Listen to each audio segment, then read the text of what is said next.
국토부 주관으로 해서 그 GS건설의 주택 현장에 대한 전수조사. 아직 결과가, 제재가 아직 끝나려면 아직 한 수개월 더 필요하겠지만, 일단 영업정지 8개월? 일단 선빵을 날렸습니다. 아직 확정된 건 확정은 아닌데. 아니죠. 더 청문회도 또 진행될 것 같고, 또 GS건설 입장에서도 입장을 다시 게재를 할 것 같습니다. 그런데 GS건설의 주가를 보면 안 빠집니다.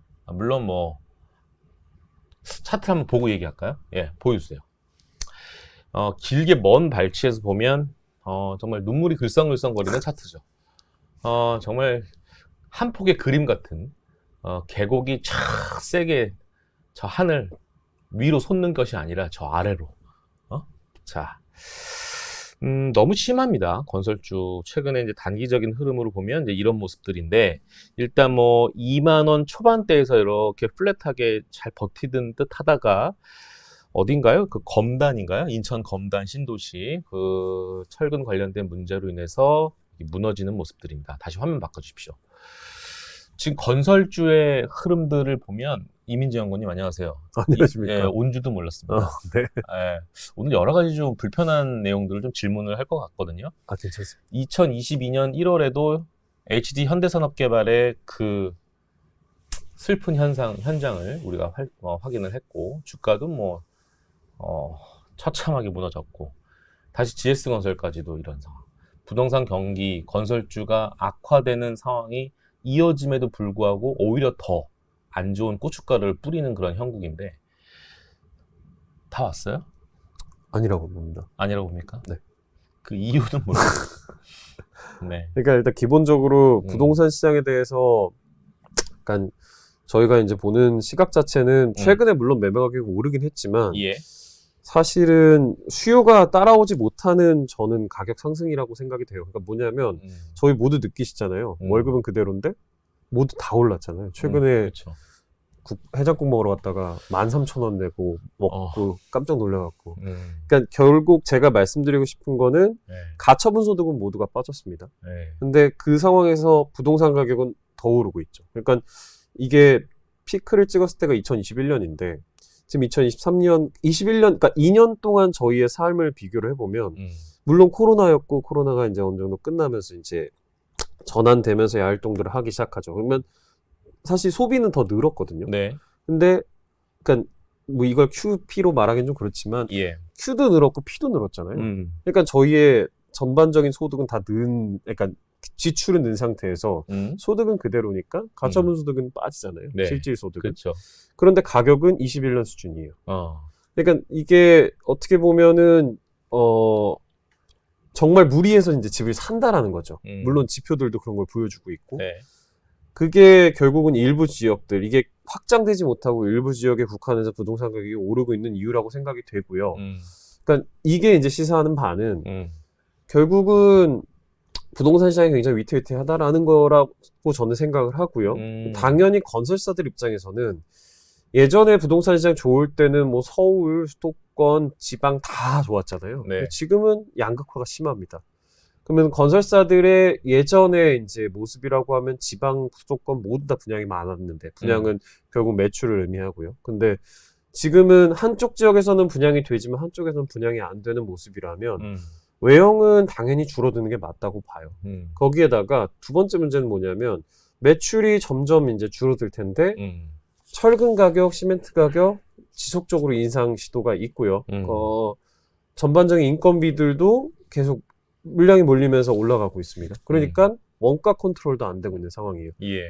그런 시각을 저희가 갖고 작년 11월부터 건설주는 비중 축소 의견을 계속 드렸거든요. 근데 사고가 터진 거죠. 그러니까 사실 건설사들끼리 그런 얘기들이 있더라고요. 그러니까 공공연하게 호황기 때 지어진 집은 조금 쉽지 않다. 호황일 때 졌던 집들은 물량도 많고 하다 보니까 이슈들이 항상 하자들이 많다라는 거거든요. 근데 이번에 그런 모습들을 여실히 딱 보여준 거라고 생각이 되고요. 그러니까 저희가 이제 객관적으로 볼 수 있는 투자 지표들이 안 좋아지는 것뿐만 아니라 사실 건설주에 대한 심리적인 부분들까지도 저는 주가에 영향이 있을 수밖에 없다고 생각이 돼요. 그게 이제 GS건설의 주가로 좀 보여지는 게 아닌가 싶고요. 예. 그 불확실성이 어느 정도 이제 해소가 되는 국면이다라고 포장은 해드릴 수는 있는데 전체적인 투심은 이렇게 썩 유쾌하진 않은 그런 상황이 진행될 것이다. 그럴 수밖에 없죠. 그러니까 전반적인 전방 시장에 대한 상황 자체가 불투명하기 때문에 거기도 중국 부동산 이슈까지 최근에 겹쳐 있잖아요. 물론 이게 우리나라에 직접적인 영향을 주는 건 아니라고 생각은 하는데 네.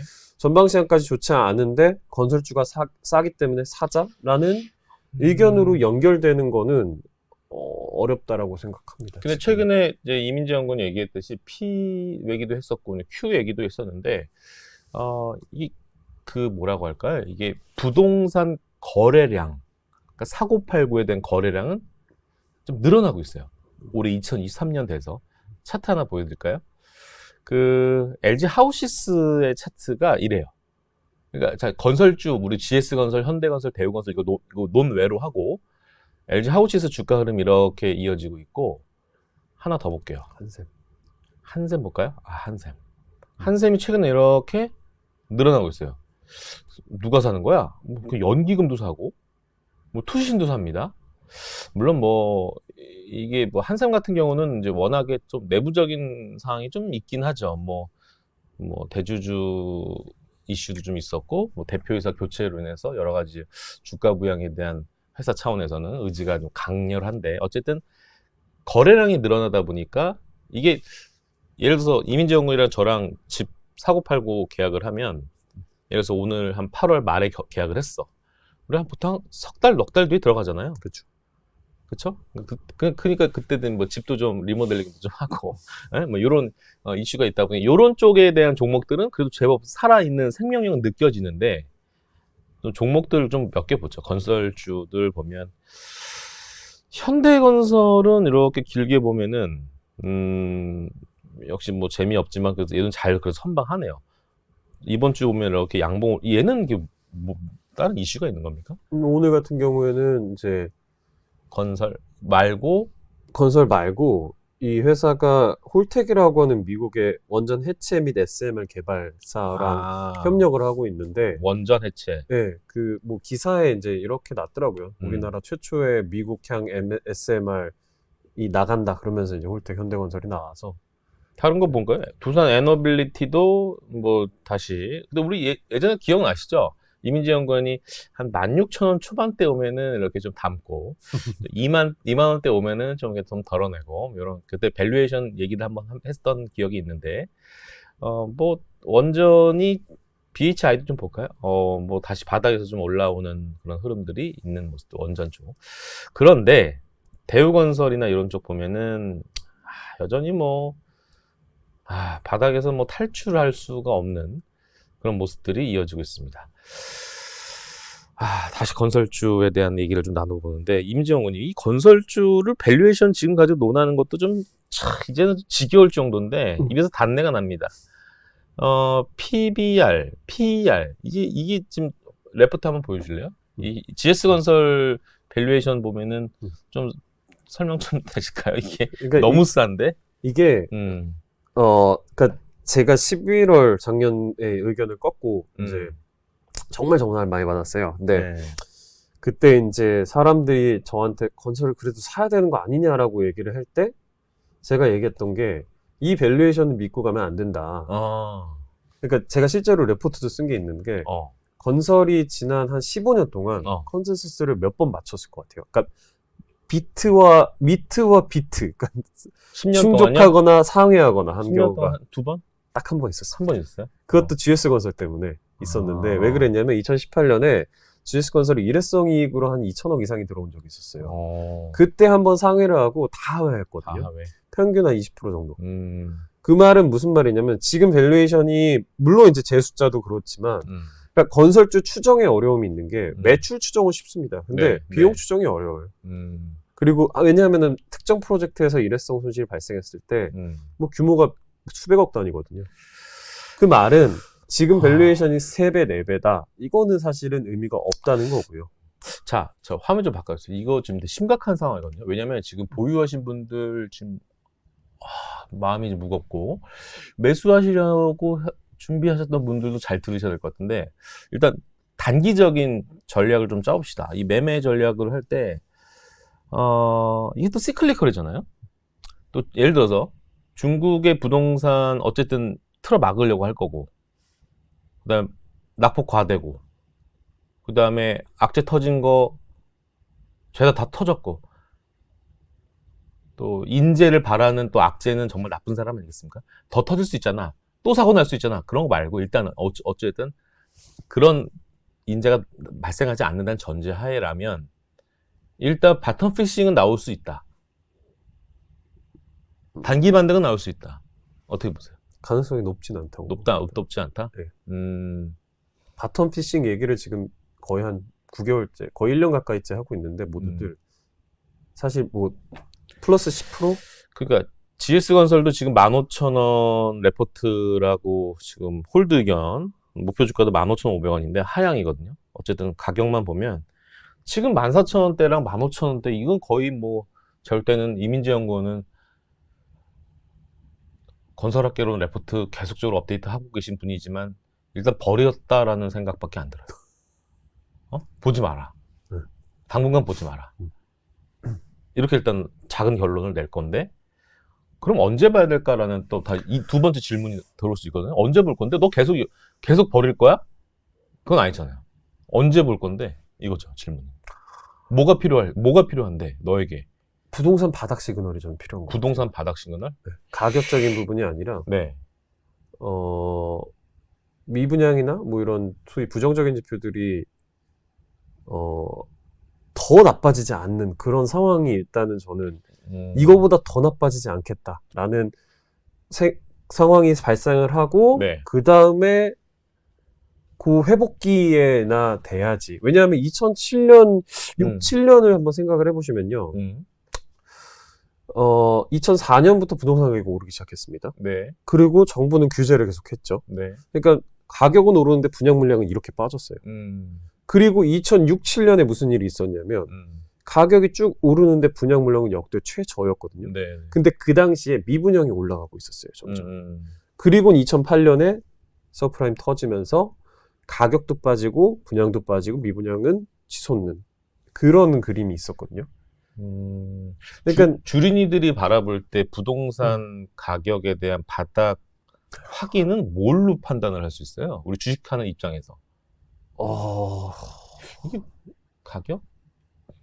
쉽지는 않죠. 쉽진 않죠. 쉽지는 않죠. 그러니까 결국은 볼 수 있는 거는 저는 이렇게 보는 게 그러니까 물론 공급 얘기 되게 많이 하시고 하지만 결국은 이 수요를 받쳐줄 수 있는 그러니까 이런 수요층이 있느냐 이런 시장을 받쳐줄 수 있는 수요층이 있느냐가 중요한데 결국은 저희가 느끼는 그냥 체감적인 부분들이지 않을까라는 생각이 좀 들거든요. 그러니까 어쩔 수 없이 정성적인 판단이 들어갈 수밖에 없는. 물론 정량적인 PIR 지표라던가 이런 것들이 있는데 그런 지표들은 다 최고치입니다 지금. 그러니까 에코프로 밸류에이션보다도 비싸요. 따지고 보면.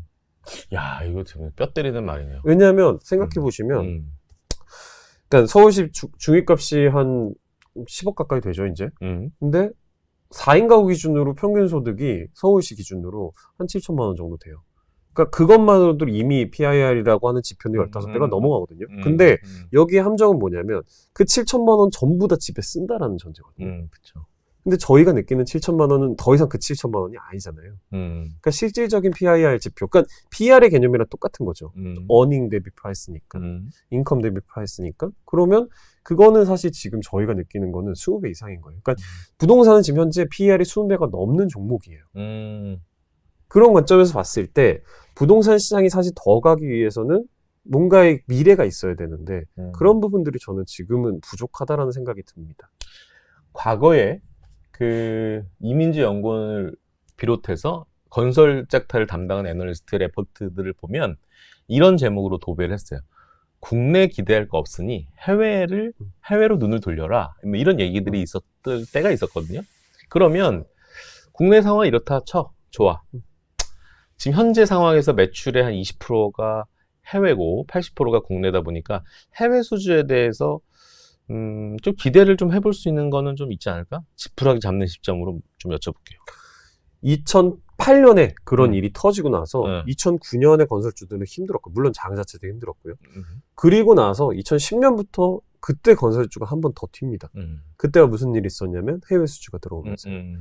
그러니까 지금도 기대해 볼 수 있는 부분들은 여전히 있어요. 그러니까 예를 들자면, 그러니까 이제 제가 지금 건설 섹터 내에서의 투자 의견을 보면은 현대건설, 삼성엔지니어링은 바이고, GS, DL, 그다음에 대우건설은 홀드거든요. 차이가 뭐냐면 그룹사가 있는 건설사와 그룹사가 없는 건설사의 차이예요. 그러니까 뭐냐면 이제부터 건설사들이 나아가야 하는 방향 자체는 그런 예전에 건설사들이 했던 뭐 주택 아파트 짓고 그다음에 플랜트 수주하고 이런 구조보다는 그룹사와 함께 뭔가 새로운 방향으로 나갈 수 있는 건설사들이 저는 그런 건설사를 봐야 된다라고 생각을 하거든요. 그러니까 예를 들면 삼성 엔지니어링 하면은 예전에 화공을 많이 생각을 했지만 지금은 수소를 많이 떠올립니다.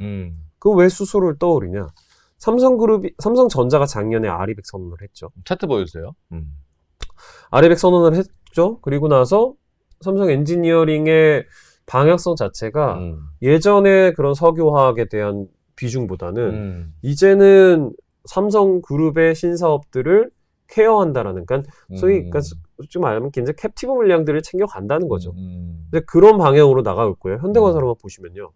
현대건설 차트를 한번 볼게요. 물론 지금은 그 주택 시장에 대한 리스크에 눌려 있는 건 맞습니다. 네. 그게 지금 현대건설이 갖고 있는 약점인데 또 나아갈 수 있는 방향 자체는 현대차 그룹의 아리백 같은 탄소 중립에 대한 프로젝트를 할 수 있거든요. 그 중에 하나가 SMR이라고 저는 봐요. 그러니까 그런 것들을 예를 들면 지금 그러면 이 두 건설사들의 특징은 뭐냐? 해외 매출 비중이 절반이 넘어요. 그러니까 해외라고 하는 그런 소위 신사업에 대한 수주 비중도 향후에 절반이 가까이 될 거고요. 그런데 GS건설, DLNC, 대우는 그런 측면에서 아직은 주택 매출 비중이 너무 높습니다. 그게 이 회사들의 지금 약점인 거죠. 자, DLNC도 참 우리가 대림산업으로 알고 계시는 그 DL로 기억하시면 됩니다. 야, 진짜 참 이렇습니다. 이러다 보니까 이런 질문이 또 들어올 수 있어요. 자, 한번 차트 몇 개 보여드릴게요. 이게 이제 쌍용 CN이고요. 뭐 최근 이제 M&A 이슈 때문에 좀 시끄러웠었던 이제 성신양의 이런 것들이 있는데 시멘트들은 요즘 어떻습니까? 그러니까 결국은 이게 언제 좋아지느냐의 차이거든요. 그러니까 하우시스가 좋은 이유 한 셈이나, 그러니까 입주 물량이 많기 때문이에요. 올해랑 내년. 그러다 보니까 좋은 건데 그 말은 지금 분양이 적은 상황으로 다시 이제 들어섰기 때문에 그런 공급을 해야 되는 시멘트사들이나 건설사들 같은 경우에는 좀 불리할 수밖에 없는 시장 환경인 거죠. 지금. 이 매매 전략으로 보면요, 이 LX 하우시스 같은 경우도 이게 뭐 불과 몇 달 전만 해도 거의 뭐 3만 원 내외였던 종목인데 뭐 최근에 고점 보면 6만 원까지 갔던 모습이거든요. 그러니까 가격만 보면은 2배 오른 거잖아요. 그러니까 이런 많이 좀 쩔어 있는 종목들, 누구도 잘 안 보는 종목들에 대해서 이렇게 조금만 이렇게 양념만 좀 있는 재료 거리만 있으면 주가가 제법 오르는 이런 성향의 종목들이 하나씩 나오다 보니까 그런 관점에서 우리가 건설주도 한번 봐야 되지 않을까라고 컨텐츠를 한번 구성을 해보려고 했으나 보수적인 관점은 계속 유지를 해야 될 것 같습니다. 그래서 일단 갖고 계신 분들에 대한 전략을 전체적인 탑다운 방식을 했을 때 탑은 이런 식으로 한번 일단은 마음에 어느 결론은 그렇게 내시고 대응을 좀 하셔야 되지 않을까라는 생각입니다. 한 1, 2분 남았는데 마지막은 좀 오늘 이번 주에 좀 계속 이슈들이 나오는, 그러니까 검색어 상위 이 주식시장에서 단어가 원전이거든요. 원전에 대한 뭐 추가적인 코멘트 좀 당부의 말씀, 투자 전략 그거 좀 부탁드리면. 뭐 이것도 시간이 좀 걸릴 겁니다. 수주가 나오는데 시간이 걸릴 거고 대신 뉴스는 오늘 뉴스도 보듯이 지속적으로 나올 겁니다. 왜냐하면 방향성 자체가 그러니까 글로벌 에너지 트렌드 자체가 이제는 신재생 위주에서 신재생과 원전이 공존하는 방향으로 변화하고 있다라는 저는 생각들이 자꾸 들거든요. 미국의 전략이나 이런 것들 봐도. 그러니까 지속적으로 이런 데에 대한 뉴스들이 나올 것이기 때문에 일단 저는 사실 대형주 위주로 플레이하는 게 맞다고 봐요. 왜냐하면 이벤트 플레이이기 때문에 예. 이거는 중소형주는 쉽지는 않을 거고요. 에너빌리티 그때 말씀드렸던 그 밴드 내에서 플레이를 한다면 네. 트레이딩 기회들 충분히 있다고 보고 있습니다. 알겠습니다. 마지막으로 저 개인적인 질문. 원희룡 국토부 장관은 일을 잘하고 있는 것 같습니까? 네, 이만 마치겠습니다. 네, 오늘 컨텐츠는 여기서 마치고요. 점심 식사 맛있게 하시기 바랍니다. 감사합니다. 네. 네, 뿅! 영상이 끝난 것 같았죠? 네, 끝날 때가 끝난 게 아닙니다. 제가 그래서 옆에 노재균 부장님을 모셨습니다. 안녕하세요. 예, 반갑습니다. 네, 이분이 누구냐면 우리 NH투자증권의 본사가 여의도 파크원에 있지 않습니까? 거기 이제 영업부 몇 층에 있죠? 지금 2층에 있습니다. 2층에 영업부에서 근무하시는 노재균 PB님, 노재균 부장님을 모셨는데 이분이 소문이 좀 자자합니다. 특히 이제 주식 쪽이 이제 전문 특화된 상당히 강점 있는 분이셔서 아무래도 오늘 또 주제가 좀 슬픈 영혼의 아리아 GS건설 아니겠습니까? 그래서 관련돼서 이 GS건설을 필두로 한 이 건설주를 바라보는 관점, 현재 또 고객분들 계속 이렇게 토킹을 계속 왔다 갔다 티키타카를 하고 계시고 관리를 해드리는 관점에서 이 건설주에 대한 방향은 어떻게 지금 좀 코멘트를 해주실지에 대해서 오늘 급하게 이민지원군을 빨리 보내고 잠깐 좀 속삭이려고 불렀습니다. 일단 주말 뉴스 좀 보셨죠? 예. 예. 아주 민감한 이슈들이 많이 나왔네요. 예. 근데 실제 주가는 오히려 선반영인가? 저도 네. 오늘 사실 뭐 예측했다면 뭐 거짓말보다는 저도 오늘이 바닥 가능성이 굉장히 높다라는 생각을 든 게 이게 지금 이미 나온 얘기들이었습니다. 그쵸. 이렇게 될 거다. 그렇죠. 그랬는데 지금 나왔는데 막상 뚜껑을 열고 보니 밑으로 오늘 잠깐 빠졌어요. 맞아요. 그리고 지금 다시 플러스로 지금 돌려놨거든요. 네, 맞아요. 이것이 가장 강력한 바닥의 어떤 전조 현상이 아닌가. 물론 원바닥, 투바닥, 쓰리바닥 봐야 되겠죠. 네. 적극적인 매수보다는 조금 더 보수적인 관점에서 봐야 되는 건 맞다. 음. 그런데 어제 나온 영업정지 10개월에 대한 이슈는 어느 정도 예상을 했다. 물론 국토부 장관이 좀 강하게 얘기했습니다.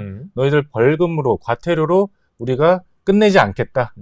그런 관점에서 본다면은 여기서 좀 주가에 영향을 줄 만한 어떤 짜잘한 이슈는 나올 수 있다. 그러나 큰 그림은 다 나왔다. 그래서 앞으로는 좀 지켜봐야 된다. 이런 입장을 보고 있습니다. 차트 한번 보여주시겠어요, 피디님?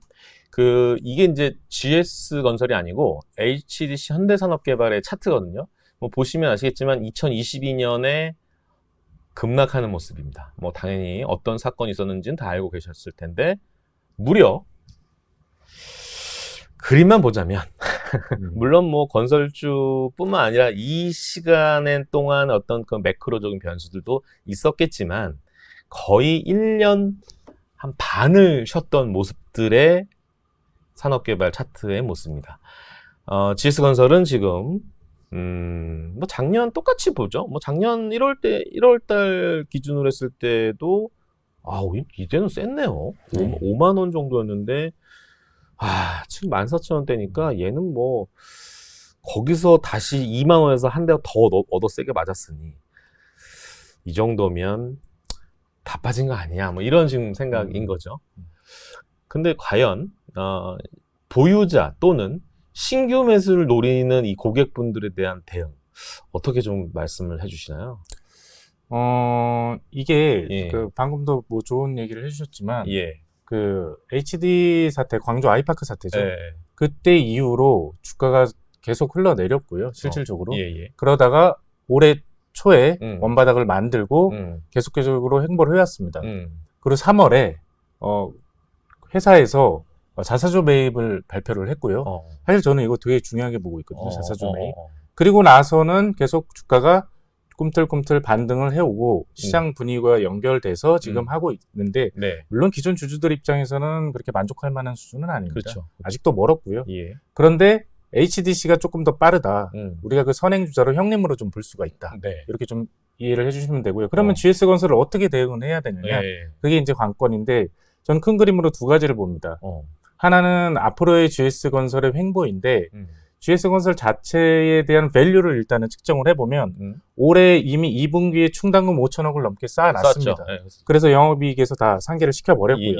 그럼 이제 3, 4분기, 4, 4분기입니다. 그렇죠. 그게 2분기 실적이 어느 정도 그 선반영 됐다. 지금 주가에 다. 음. 뭐 끝나지는 않았지만 어느 정도 됐다라고 판단을 하고 있고요. 그리고 이제 3분기, 4분기인데요. 실적이 컨센서스가 굉장히 괜찮게 나오고 있습니다. 자회사들 특히나 몇 개 있는 자회사들의 실적들이 계속 호조세를 보이고 있고 건설 경기 자체도 실질적으로 조금씩 살아나는 분위기. 뭐 물론 이게 데드캣 바운스냐 아니면은 실질적인 다시 재상승이냐라는 부동산 시장이 좀 그런 신호를 보내주고 있습니다만 GS건설 입장에서는 결국 국내 주택 사업과 관련된 일을 굉장히 많이 하고 있기 때문에 현대건설 뭐 그 이하 관련 기업들과 하고 있기 때문에 건설주들이 어려운 시기지만 앞으로 우리가 지켜봐야 된다. 그 관점에서가 첫 번째고요. 두 번째는 이 건설주들의 가장 큰 바로미터는 바로 인허가. 예, 굉장히 중요합니다. 상관계수가 굉장히 높고요. 제가 잠시만요. 네. 이 통계 자료 한 번만 확인하고요. 그 국토교통부에 그 올라오는 통계 누리라는 자료가 있습니다. 네. 여기에 보면은 인허가 관련 추이가 나오고요. 예. 과거 2011년부터 그 자료들이 나오고 있는데 2015년, 16년도에 가장 큰 인허가 건수가 나왔고요. 실질적으로 건설주들의 가파른 상승은 17년도에 나왔습니다. 예. 그래서 15, 16년도에 한 1에서 2년 정도의 어떤 추이를 봐야 되고요. 물론 지금 현재 상황에서는 인허가 건수가 이렇게 드라마틱하게 늘어나지는 않고 있습니다. 예. 오히려 작년 대비해서 좀 감소를 했고요. 다만 이제 어느 정도 걔네들도 바닥을 잡고 있기 때문에 그간 건설주 전반적인 업종 내에서는 그게 이제 선반영되고 있다. 그리고 앞으로 볼 것들은 투자자 관점에서는 이 인허가 건수를 추이를 계속 지켜봐야 된다. 이게 만약 살아난다면 주가에 굉장히 큰 영향을 줄 수 있다. 이렇게 좀 보고 있습니다. 예. 일단은 8개월 영업정지 확정된 건 아니기 때문에 이게 이제 어떤 거냐면 신규 수주가 일단 스톱이 되는 거죠. 그렇죠. 기존에 받았던 수주 가지고 이제 장사를 해야 될 텐데 이제 네거티브한 이제 투자자분들 이런 얘기를 합니다. 야. 올해 2023년에 굵직한 사업 수주들 엄청 많은데 이거 8개월 만약에 때려 맞으면 이거 3분기, 4분기 자 실적 이거 더 불투명해지는 거 아니야? 내년은 더 힘들어지는 거 아니야? 그러면서 이게 약간 GS건설한테 찍혔다. 이거 맡기겠냐? 물론 뭐 뚜껑은 열어봐야 되겠지만 이 건설주 입장에서는 다 가는데 얘만 또 못 가는 거 아니야? 걱정하시는 분들도 계시거든요. 어쨌든 좀 불편한 사실은 맞는 것 같고 GS건설 이게 밸류에이션이 싼 건 싼데 우리 아까 1부에서 이민재 연구님 뭐라 했어요? 이거 아직까지는 좀 시간이 좀 많이 걸릴 것 같다라는 톤이었거든요. 네. 그래서 마지막 질문이 신규 매수 고민입니다. 네. 그래서 언제 사야 되냐? 저도 많은 고민입니다. 사실 기존 보유자분들도 계시고 관심권에 두고 있는 저희 고객들도 많이 계시는데요. 예. 언제 사야 되냐? 노부장 언제 사야 돼? 이런 질문을 많이 합니다. 저는 지금도 싸다. 근데 이제 우리가 타이밍을 잡아야 되잖아요. 타이밍을 잡으면 굉장히 힘들어져요. 모든 투자가 그렇듯이 그치. 내가 맞추려고 하면 굉장히 어렵습니다. 그건 맞죠. 그건 점쟁이 같은 맞아요. 마인드거든요. 맞아요. 그걸 버리시고 지금 일정 부분 사놓고 물론 분할 매수라는 좋은 방법도 있고요. 네. 사놓고 네. 1년, 2년 기다려보는 겁니다. 왜? 주택 경기가 우리나라 전반적인 산업 시장이나 이런 네. 거에 굉장히 큰 업황이 좌우하면서 움직이 사이클이 있기 때문에 네. 지금 어려운 구간이에요. 맞아요. 근데 역발상 투자의 관점으로 바라봐야 된다는 게 저의 관점이고요. 그렇다라면은 무엇을 살 것이냐? 네. 지금 가장 어려운 업종 중에 하나가 바로 건설이거든요. 네, 그렇죠. 그러면 당신께서 1년, 2년, 3년 묻어놓을 종목을 이러면 많이 물어보잖아요. 건설주 사라. 물론 이제 GS건설이 탑픽은 아닙니다. 제 입장에서. 그렇죠. 그러나 갖고 계시니까 이제 오늘 또 화두가 GS건설이 나왔기 때문에 예. 나쁘진 않습니다. 예. 그래도 뭐 이왕이면은 이슈에서 조금 거리가 있는 그런 기업들을 사는 게 좋지만 GS건설 좋아하시는 분들 사셔도 돼요. 괜찮습니다. 물론 단기적으로는 변동성이 있습니다. 네, 그렇죠. 없을 수가 없죠. HD 현대건설 봤잖아요. 우리보다 더 앞서가지고 GS건설 더 앞서가지고 많이 두들겨 맞아왔다고. 맞아요. 그럼 이걸 힌트를 얻어서 이제 네. 앞으로 대응을 하시면 된다. 그리고 아까 뭐 말씀을 주셨지만 이게 그 영업 정지를 한다 그래서 이게 추진이지 지금 바로 되는 건 아니고요. 그렇죠, 맞아요. 대부분의 건설사의 과거 사례를 보면 집행정지 가처분 신청을 다 합니다. 맞아요. 네. 그럼 계속 유예가 돼요. 그러면서 이제 소송하고 서로 이제 경쟁하다가 이게 계속 약간 지루해집니다. 사람의 머릿속에서 조금씩 사라지죠. 예. 네, 그렇죠. 이게 참 무서운 거기도 하지만 경영의 질적인 측면에서 보면 굉장히 부도덕하고 저희 투자자 입장에서 화가 나고 우리 집을 갖고 있는 거주자분들께서도 굉장히 기분 나쁜 일이지만 네. 또 한편으로 주식을 보는 관점에서는 많이 싸졌네. 지금 PBR이요. 건설사 PBR이 지금 0.3 아래로 다 내려왔습니다. 네네. 역사적인 저점이거든요. 예. 해볼 만하다. 물론 지금 핫한 종목을 사서 더 큰 수익을 낼 수도 있고요. 다만 묻어둬야 된다. GS건설 망하겠습니까? 재무제표를 보세요. 재무제표에 다 이미 이야기를 하고 있습니다. 단편적인 관점에서 어려웠던 거지. 또 시간 지나고 건설경이 다시 회복하면 가장 먼저 언제 그랬냐는 듯이 상승할 수 있는 그런 업종 중에 하나. 한번 볼만하다. 이렇게 생각이 되네요. 오늘 컨텐츠 재밌죠? 약간 동상이몽처럼 보이는 그 애널리스트 입장과 현장에서의 이 PB의 생각이 미묘한 차이가 있습니다. 이게 바로 트레이딩과 라이팅, 리포트를 내는 사람의 약간 시각의 차이가 있을 수 있다는 점입니다. 그 점도 좀 재밌는 영상 포인트로 좀 잡으셨으면 좋을 것 같습니다. 영상 혹시 이렇게 방송 처음이신가요? 사실은 과거에 네.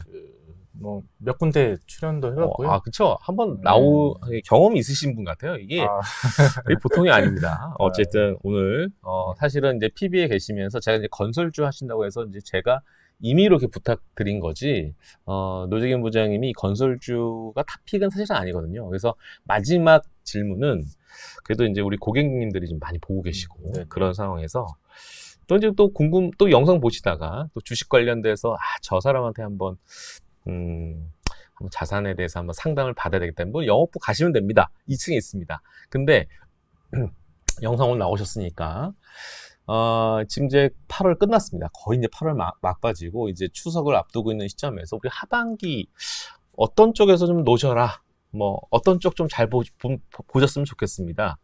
아주 도움 말씀 좀 드릴 수 있으실까 싶습니다. 굉장히 어려운 질문. 오늘 질문 중에 제일 어려운. 예, 그렇죠. 네. 어렵습니다. 예. 사실 저는 이게 타이밍을 맞추는 PB라기보다는요.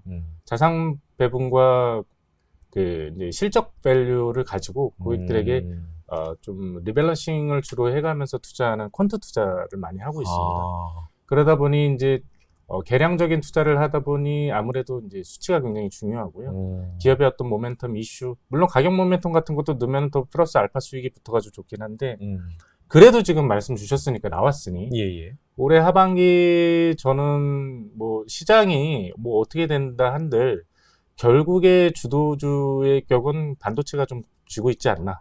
물론 안 좋다고 계속 들쑥날쑥해요. 그래도 반도체. 내년 또 이어질 가능성이 높고, 최근에 미국 글로벌 시장에서 엔비디아, 그리고 AI 반도체 관련 수요, 데이터 센터 연말에 또 계속 지속될 가능성, 굉장히 좋게 보고 있고요. 또 하나만 더 힌트를 드리면 저는 선박, 조선 쪽. 조선 쪽은 이제 아무래도 거의 천천히 업황이 돌아가고 있습니다. 지금 삼성중공 몇 개 조선주들 보시면요. 최근에 신고점 낸 것들도 있고요. 물론 하나오션, 구대우조선 해양이죠. 좀 최근에 이슈 때문에 좀 빠지긴 했지만, 그래도 삼성중공업과 같은 관련 선박주들 한번 눈여겨보셔야 되지 않을까. 이거는 천천히 움직입니다. 다시 또 올라가네. 그러니까 이게 왜 올라가냐면요. 그동안 10년 넘게 쉬어왔고요. 그 다음에 업황 자체가 지금 서서히 턴어라운드를 하고 있습니다. 수주 잔고도 굉장히 많이 늘어나고 있고요. 그래서 두 번째로 보시는 업종은 조선 쪽을 좀 보셔라. 부장님, 이게 지금 차트 한번 보여주실래요? 부장님, 이게 삼성중공업 월봉이거든요? 진짜 일봉 보다가 제가 깜짝 진짜 많이 올랐네 했다가, 월봉 보다 지금 깜짝 놀랐습니다. 이 선박이라는 자체가 지금 옆으로 긴 게 굉장히 많이 보이시잖아요. 엄청나게. 저 가고 계신 분들은 엄청나게 마음고생 많이 하셨겠죠. 그러겠네요. 짜증 확 올라왔죠, 벌써. 2015년부터 무려 작년까지 계속 쉬었습니다. 그러다 다시 지금 기지개를 피는 모습인데, 다음 달에도 이제 정현승 연구원님 모셔가지고 조선주 한번 좀 여쭤봐야 될 것 같습니다. 제가 예약할 테니까 그때 한번 또 조선주 관련된 또 얘기들을 좀 나눠보도록 하겠습니다. 또 이번에 또 처음으로 이제 데뷔하시는 것만큼 제가 한 상반기 한번, 하반기 한번 이렇게 나오시는 건 어떨까요? 예. 초대해 주시면 언제든지. 이제 노재기훈 네. 부장님, 저 NH투자증권의 영업부 PB로 지금 활동하고 계시고, 고객분들 수익률도 아주 따박따박 잘 빌드업하고 계신 걸로 알고 있습니다. 관심 있으신 분들은 이분 찾아가시면 됩니다. 자, 오늘 컨텐츠 좀 이렇게 약간 1부와 2부 개념으로 약간 옴니버스식 구성을 좀 해봤는데, 어쨌든 약간 시각에 약간 차이는 있지만, 전체적으로 힘든 건 힘든 거다.